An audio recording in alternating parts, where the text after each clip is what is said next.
Занимавах се над 10 години с всякакви духовни практики и системи и сега ще ти кажа какво не работи от тях, ако наистина искаш живота на мечтите си. Номер 1. Good Vibes Only менталитет. Емоциите са GPS.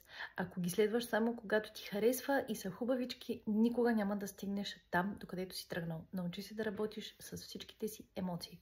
Номер 2. Фази на луната и писане на желания по новолуние.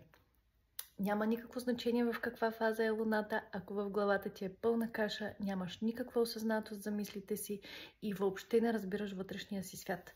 И номер 3. Визуализирай си мечтаното бъдеще.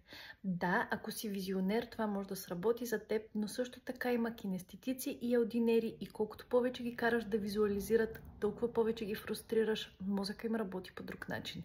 Аз съм Симона и съм хипнотерапевт и ако искаш да разбереш какво наистина работи, ела на моя мастер-клас Mind Master на 1 септември 19:30 в Zoom.